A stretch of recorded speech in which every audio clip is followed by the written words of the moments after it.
My next guest is also a legendary New Orleans artist, recording with folks like Mystical, Six Shot, the Ghetto Twins, West Bank legendary artist Tim Smooth, and even Moolah Music and yours truly. One half of the group Big Frank, Lil Frank, the sensational act across the city.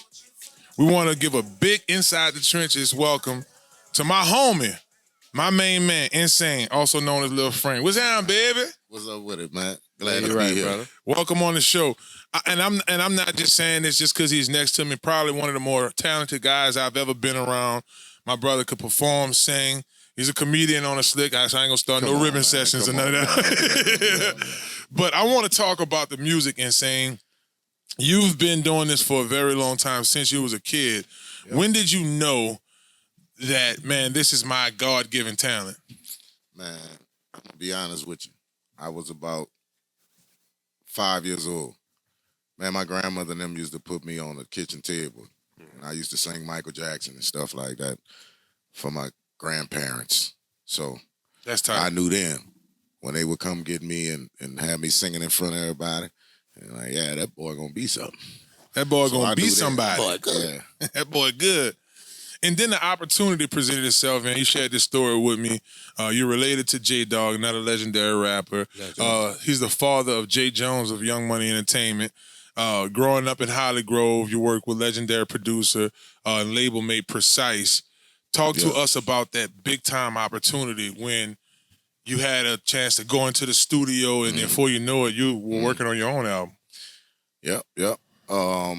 93, 94. Just sitting on the porch every day, man, chilling with J-Dog and Threat. And Big Boy came through one day, big Tahoe, big old blue truck. Came picking them boys up, but I felt crazy, Feb, because they were leaving me on the porch every morning. Oh, man. It took about 3 days. They left me on the porch about 3 days. So after that third day, the next morning they came. I was on the porch singing, they know about the yayo, and they knocking at my door. Yeah. So Big Boy heard that. He was like, man, I ain't know that boy could sing like that. And saying, let's go. So, yeah, that was my first time really like coming off the porch with the music.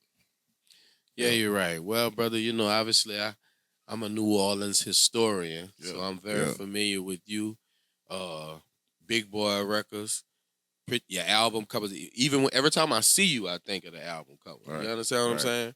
But I have a question. I'm just so curious. What was it like to work with DJ Jimmy? Oh, man. Jimmy had it popping early in the game. I was kind of younger. I was like 16, 17 when I was working with Jimmy. But, man, Jimmy, his work ethic was bananas. Dude had us in the studio at 4 in the morning, bro. Wow. But I ain't gonna even lie. DJ Precise, Sice is my brother. He came and got me and brought me in on that project.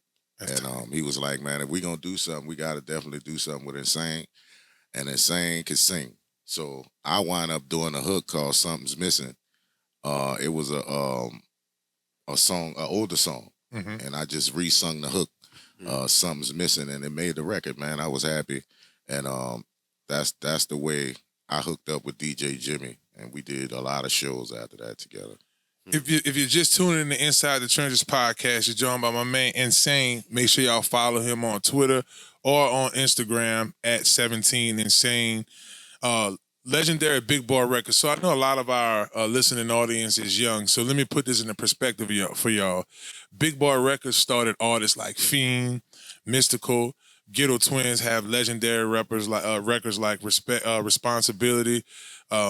Just a great label, really set the tone for New Orleans rap, New Orleans hip hop. Before No Limit, before Cash Money, they were Big Boy. Yeah, it was the boot camp clique. The boot camp clique. So talk about some of the members of Big Boy, some of the names we may or may not be familiar with. Well, the record label consisted of, starting from the top down was Chuck, Big Boy, Charles Temple. We had Rob Shaw was the manager, Sice being a producer. Me, myself, Black Menace, which is J-Dog and Threat, Fiend, the Ghetto Twins, which we had got the Ghetto Twins from Frisco. I didn't know that. Ghetto Twins was in San Francisco. They were signed to Eazy-E record label.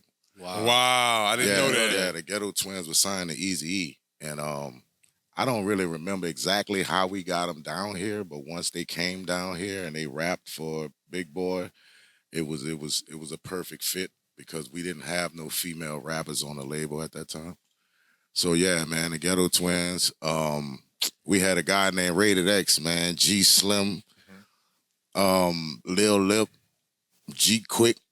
My partner G Quick was rapping with Mystical. They did the song Hood Critic. That was a little hit that they had together, you know. Lil Lip was G Slim partner. You know, he brought Lip in. So we had a pretty solid crew, man, and every one of us could rap. That was the good thing about it. And, you know, nowadays, you know, they could just jump on the internet and, you know, make a couple of jokes and make a couple of records and they own. But when we came up, man, you really had to spit. Like, you really had to write your rhymes. Or even if you didn't write them, they had to be, you know, top notch. Right. If you running up on a Big Boy Records boot camp click rappers, like, you know what I'm saying? Speaking of talent and speaking of guys that definitely had to spit on to be on Big Boy, and just to let everybody know, Big Boy was before his time. Because he is telling so much of the truth when he tell you each and every one of them could spit. Now, me, once again, being a New Orleans historian, I love Canal Street. I love Rubenstein. Obviously, we realized there's a song called Meet Me at Rube. That's right. What was it like to work with the great Tim Smooth? Man, Tim Smooth, that was my brother. R.I.P. to Tim Smooth. I was with Tim, man, all the way until he checked out, bro. Wow. Like, I gave him his last haircut. Like, yeah, that's a true brother. Like, but the song you bringing up, the Meet Me at Rube song, man, I hadn't met Tim Smooth when he had this song, right? Yeah. So, and he had a couple of other hit songs that I hadn't. I didn't know him. I didn't meet Tim Smooth until I signed to Big Boy Records, and then Big Boy brought Tim in. Now, I've heard of Tim Smooth, but I hadn't met him until we got together at Big Boy Records. But when I tell you, Tim Smooth is the most talented rapper, bro, ever. Like, he's definitely a legend, a GOAT in the game. I learned so much from him as far as just putting a pen to paper, man. Just the writing and making your own music, man. Tim was the guy who helped Mystical write a lot of his hits. You know what I'm saying? Yeah, man, Tim Smooth, shout out. Yeah, big love, West Bank.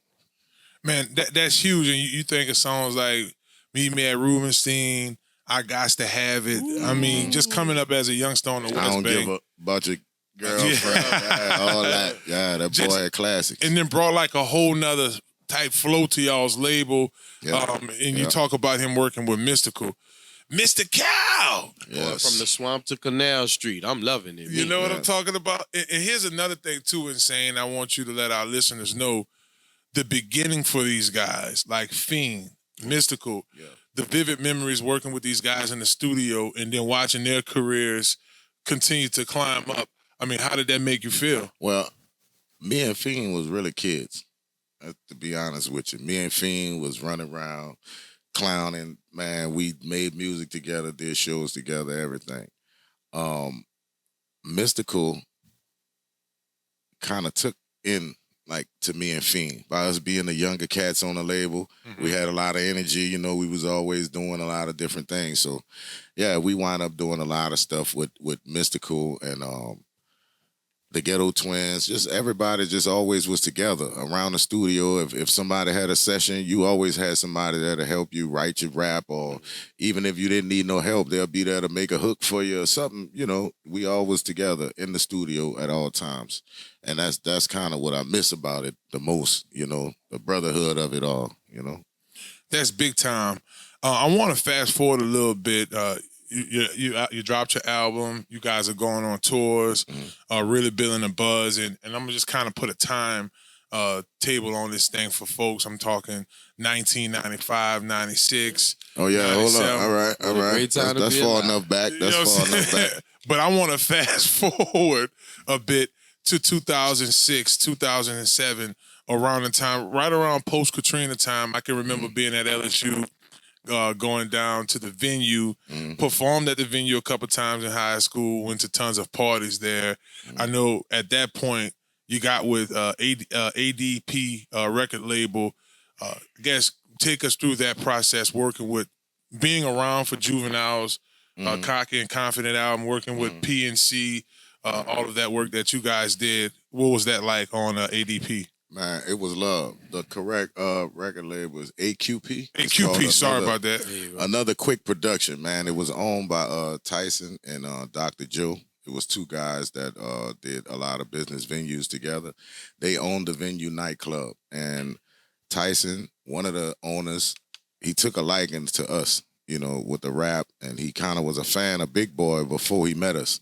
So when he did get a chance to meet us, he definitely wanted to start a record label with us. Thanks to J-Dog, he went to a couple of meetings and got some things done, and they wound up signing us to a record label. That's big time. AQP Records. And AQP. the venue was kind of like our base. It was kind of like home base. And to have a nightclub in a studio in the same building, and that's where we hanging at, man, it was wonderful. It was great.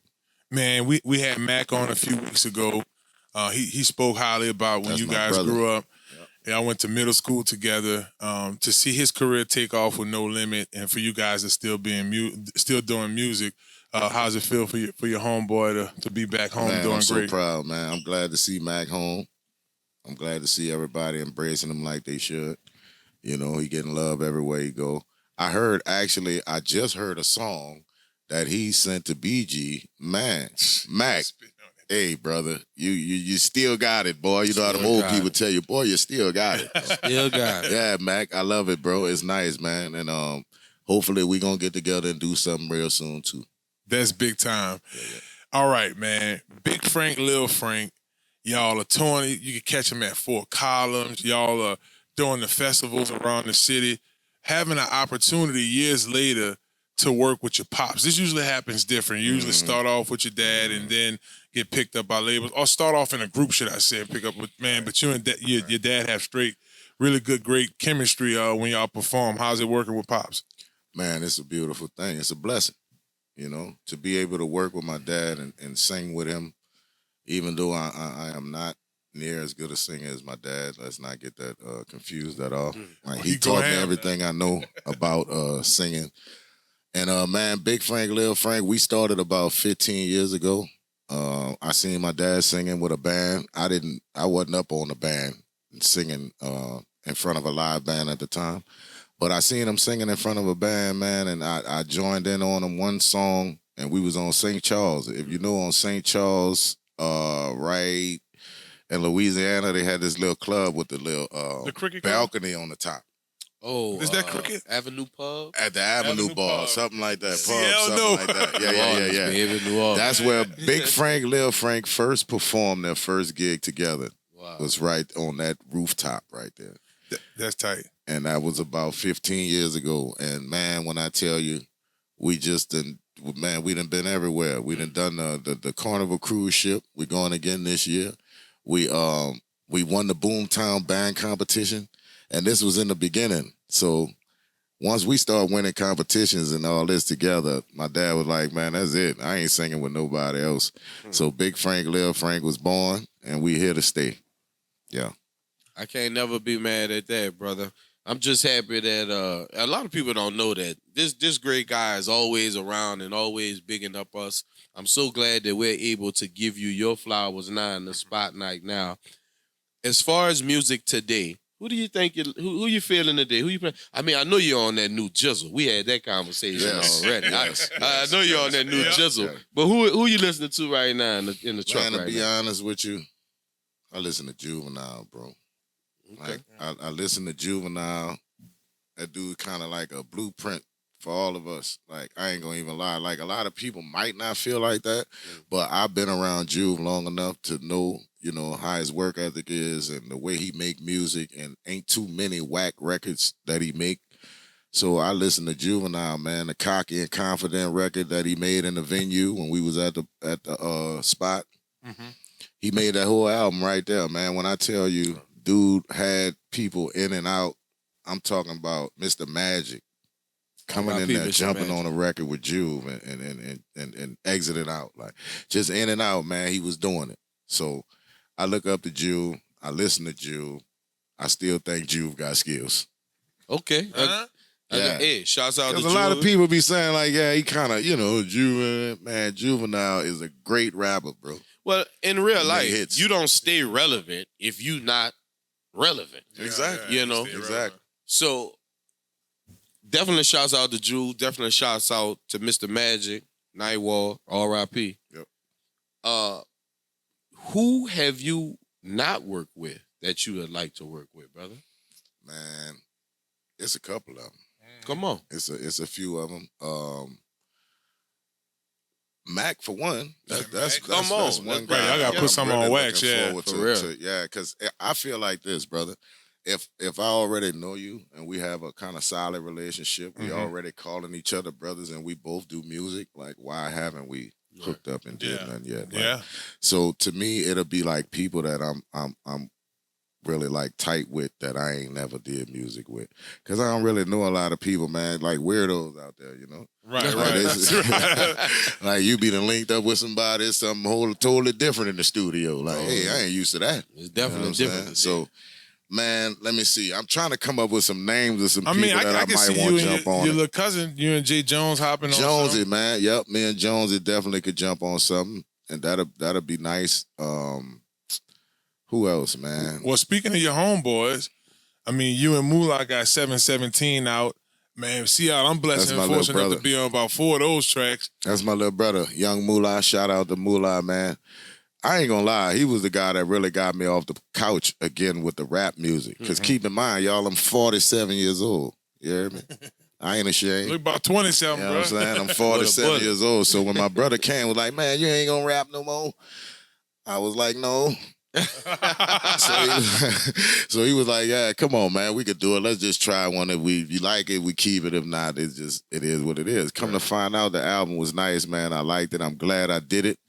And if y'all go on YouTube, it's Moolah Music featuring Insane.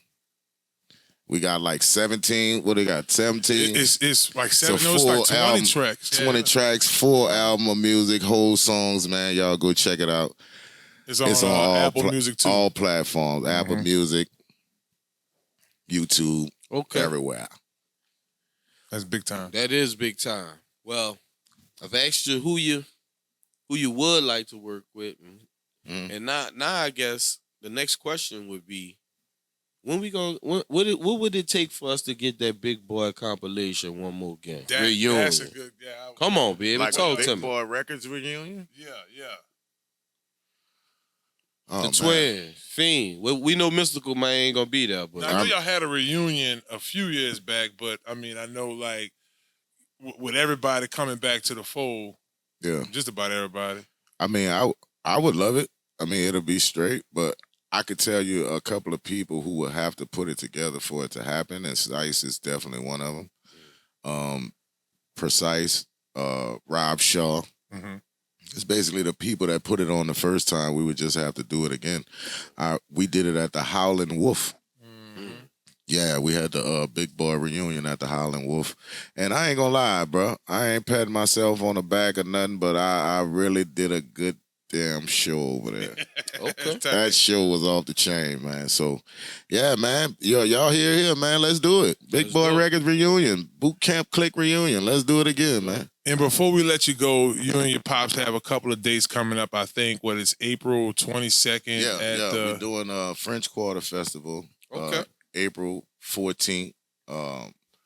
They letting us close it out. We go from 5 to 7. We doing Carnival Cruise Ship this year. If anybody wants to come on a cruise and check out Big Frank, Lil Frank, I'll have the information. I'll leave it here. With Inside the Trenches, y'all will be able to get the information to come on the boat cruise and check us out. It's not expensive at all. I'm going to be honest with y'all. I swear it's probably no more than $600 to come on the boat and get you a cabin and check out all the shows. We perform 3 nights. Out the 4 nights we're on the boat. And it's a real good time, man. It's a real good time. Y'all should come check it out. Well, Insane's... Sound like he got a balcony room. Yeah, sound like a balcony room. Oh, you know it. Well, look, y'all, Insane gonna hang around with us. Let's finish the show with a little entertainment. We got our special guest, Lil Frank from Big Frank and Lil Frank Band, also known as Insane. He gonna rock the stage with us. This is a little bit of that ballroom hip hop. Let's get it.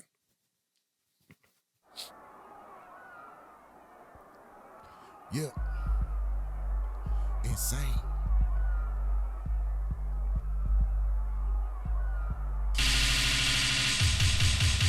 Woke one morning, tears in my eyes. All right. Cause you had left me without a kiss or a note or goodbye. Now I've got to learn to live alone. Cause my heart can't take it. I guess that's why I wait by the phone for a call. A call from you that says you need me back just as much as I remember. Come on. When it was us. All right. Remember the day we fell in love. What else? I still dream. Come on. The day we kissed. There'll be a day I'll truly miss. Cause now you're gone, girl, don't you miss me just a little bit? Baby, please, I don't know if I can live like this. Things ain't been right ever since we split. Baby, do I have to break down and beg? Ooh, just to get you to come back my way. I just need you to say it's gonna be okay. Yeah. Insane. Y'all make sure y'all check him out. April 14th. French Quarter Fest in October, baby. Make sure y'all get them tickets. Get on that cruise, baby.